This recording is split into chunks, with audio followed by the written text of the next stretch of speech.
sponsored by Subcase. Nothing ever changes with new Samsung phones, right?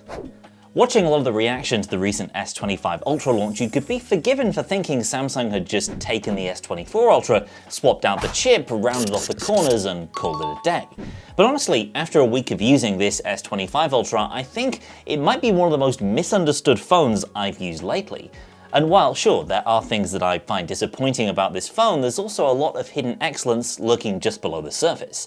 So let's get into the top 5 reasons why you might want to buy an S25 Ultra after my first week with this phone, and also 3 reasons why you might want to pass. One of the hardest things to convey about the S25 Ultra in a render or a photo or even a video is the difference in weight, heft, and hand feel. The S25 Ultra is substantially thinner and lighter than any of its recent predecessors, and you can tell Samsung has put real effort into making the device feel smaller and less unwieldy. And so one of the first things I appreciated about what is still admittedly a pretty expansive phone is just how much less of a brick it is than the S23 or S24 Ultra. Slimmer display borders, a less chunky outer frame, and yes, those more rounded corners all contribute to the improved feel of the S25 Ultra. The sharp corners of the S24 Ultra definitely won't be missed in my opinion. Meanwhile, the flatter sidewalls and slightly narrower radiuses of those corners compared to the smaller S25s allows the S25 Ultra to retain the boxier look that Ultras and Notes have had for many years. So yeah, the new Ultra definitely doesn't have the very best ergonomics out there compared to curvier phones from OnePlus and Honor. It's still very angular and slightly taller than the S24 Ultra, but the important dimensions for ease of use, thickness and width, not to mention weight, are substantially improved in this model. And this is all something you only really appreciate when you pick up one of these for yourself. And if you want to keep your S25 Ultra in pristine condition, protected from knocks, scrapes and dirt, you want to check out the latest cases from this video's sponsor, Subcase. Subcase provides a range of options for the S25 series to suit any lifestyle, including the Unicorn Beetle grip for maximum rugged protection while still showing off your choice of S25 color. This case sports ultra shock absorbent TPU bumpers and is MagSafe compatible, boasting 1.81 kg force magnets. Plus this ring holder here doubles as a kickstand in portrait or landscape orientation. Or go all out with the Unicorn Beetle Mag XT. This ultra-durable case features unbendable polycarbonate and a zinc alloy camera cover that can also double as a kickstand. The camera window has been tested over 30,000 times. Better still, you get MagSafe charger support without any disruption to the S Pen thanks to the built-in iron plate. That's not the case with most magnetic chargers for Samsung Ultra phones. The UV Grip and UV Mag XT are exclusive to the S25 Ultra, giving you the protection you need to keep your new device safe and looking fantastic. So check out these and other great cases from Subcase at the link in the description below. Thanks to Subcase for sponsoring. Now back to the video. Samsung kept the Ultra's battery capacity unchanged at 5,000 mAh for a 5th year running. That, combined with the fact that we're already seeing rivals like OnePlus pushing towards the 6,000 mAh mark, had me going into my experience with the S25 Ultra with pretty modest expectations around battery life. But this is where I get to tell you in true clickbaity YouTuber style that I was wrong. I've been really pleasantly surprised by the level of battery life I've gotten out of the S25 Ultra. It might not score the insane numbers that you'll get out of the OnePlus 13 in synthetic battery drain benchmarks, but in regular real-world use, this phone sips battery power. Even on busy travel days with tons of photo and video use, I've still had some juice in the tank by the end of the day.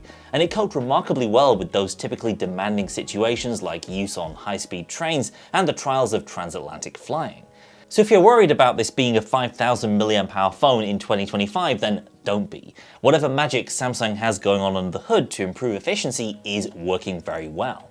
And if extra endurance is key, there's always the light performance profile option, which was introduced a few years back when Samsung phones actually sometimes had a legitimately bad battery life. Charging speeds too remain at 45 watts, but the lack of faster charging rates isn't a huge concern for me given how great this battery has been day to day. Plus, this time around Samsung seems to stick at higher charging rates for longer, going from 0 to 100, and when plugged into a significantly quick PD brick, I could see a 30-minute charge from 0 being enough to get my unit back past the 70% mark. Over the past 5 years of Galaxy S Ultras, Samsung has been pretty slow when it comes to upgrading the actual camera hardware. And this year it's been just as conservative as Apple, with the only hardware change in the S25 Ultra being the move to a larger 50 megapixel ultra-wide. Besides that, for the most part, you're dealing with the same sensors as last year, only with an improved ISP and processing. But even so, I've found that Samsung still holds up really well in terms of actual camera performance. The Ultra remains one of the best, especially in the West, and the unique quad camera setup is every bit as versatile as the iPhones or Pixels, with the usual situational differences where I'd say the Pixel is better with moving subjects, and I do tend to prefer Samsung's color science, especially since they toned things down a bit around the S23 generation. For me, the new ultra-wide isn't exactly game-changing, but it's a welcome upgrade that brings this crucial part of the camera closer to the quality of that excellent primary.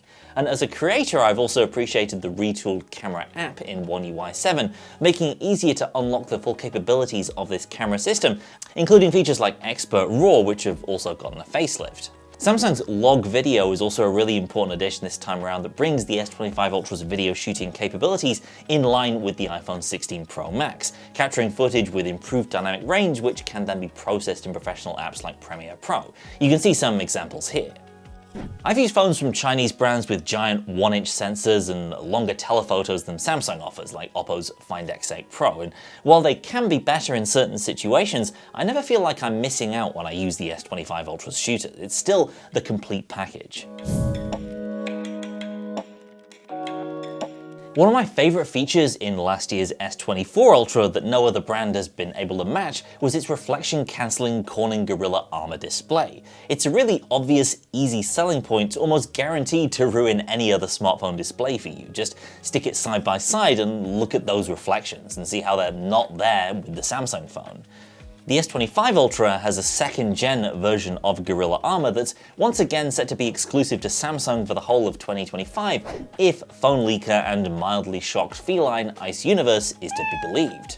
It's a huge part of what makes this display so impressive to behold, giving you blacks that actually look black as opposed to a sort of off-grey caused by reflections from light around you.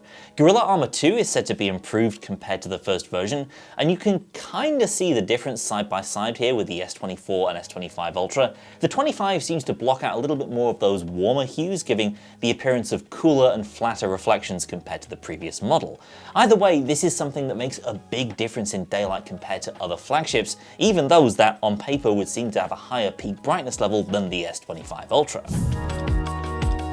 Samsung's One UI was in desperate need of a visual refresh, and that's exactly what we got in version 7 of the software. Animations have been improved, everything feels a lot more responsive, and all the while Samsung has maintained its strengths in areas like customizability. I'm a big fan of the way it looks, and I might even prefer it a little bit more over the Google Pixel UI. Besides that, I feel like the new Now bar is a decent addition that in a lot of ways does kind of a better job at creating an interactive, persistent widget area than Apple's Dynamic Island. The Now Briefing, a week on, I guess is still learning how I use the phone, and I can kind of take it or leave it. Look and feel is one thing, but One UI 7 also brings in quite a few low-key interesting features, especially around AI. And some of this is a bit gimmicky, but other parts of it actually are kinda useful.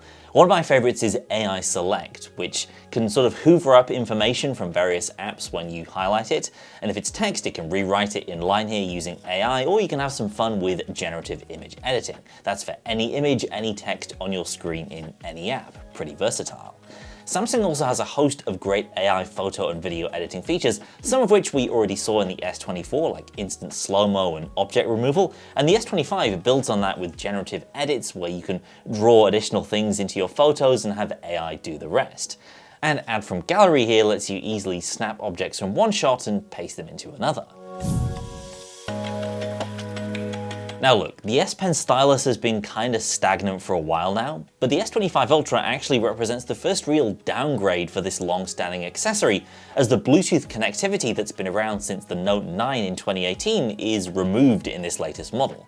And no, turns out Samsung won't be selling a Bluetooth version separately, that was all apparently a misunderstanding. The old Model S Pen had a tiny supercapacitor battery built in, which would charge from the phone's battery when it was docked, and that powered S Pen meant that it could maintain an active connection to the phone at a distance over Bluetooth, which opened up things like gesture controls in various apps, and my personal favorite, using it as a photo remote control. Honestly, the S Pen's now starting to feel like kind of an afterthought, between the lack of the built-in pen for Samsung's foldables and the feature stagnation over the past 5 years. Kinda makes you wonder how long before the pen itself no longer docks inside the Ultra and it's something you attach to the back of a case like you would with a foldable. If you're coming from any recent S Ultra, this is something that may well feel like a downgrade. So as much as I like the S25 Ultra's photo and video capabilities, I've got to admit that depending on your priorities, there could be better phone cameras for you elsewhere. While I am a big fan of the new log shooting mode on the S25 Ultra, the one real breakthrough video feature that I keep going back to is Video Boost on the Google Pixel 9 Pro, where the added AI cloud computing magic is used to brighten and denoise night footage or stabilize shakier footage at up to an 8K resolution. Likewise, using the telephoto camera of the Honor Magic 7 Pro in particular over the past few months has me convinced that Samsung really needs to ditch that old 3x 10 megapixel telephoto that it's still using 5 years on in the S25 Ultra. Honor's much larger sensor absolutely annihilates Samsung's camera at 3x, and honestly, even cheaper handsets like the OnePlus 13 can outdo Samsung in this crucial range of around 3 to 4 times. Again, I'm not saying this is a bad camera by any means, but if you're wanting to find areas where the competition is appreciably ahead, you don't need to look very far. Possibly the biggest reason to skip this year's Galaxy S25 Ultra is that the previous two models are available for so much less than this phone's $1299 US starting price. The Galaxy S23 Ultra can be had for $600 to $700 if you shop around. And that's a phone that still gives you an excellent camera experience, the same size battery, and will be getting OS updates for another 2 years as of early 2025. Similar deal with the S24 Ultra if you're after something a little newer that'll last you a bit longer. Same camera setup bar one, very similar display and software updates until 2031. Prices in the mid-800s range at the time of talking. And that's to say nothing of the aggressively priced competition from elsewhere. The OnePlus 13 in particular stands out with its similar specs and $899 starting price. But what do you think? Have I made the case for the new Samsung flagship, or are you not buying the hype this year? Leave your thoughts down in the comments, especially if you've got one of these on the way. Stick around and subscribe for more Galaxy S25 Ultra videos and comparisons coming very soon. Thanks again to Subcase for sponsoring this video, thank you for watching it, and I'll see you next time.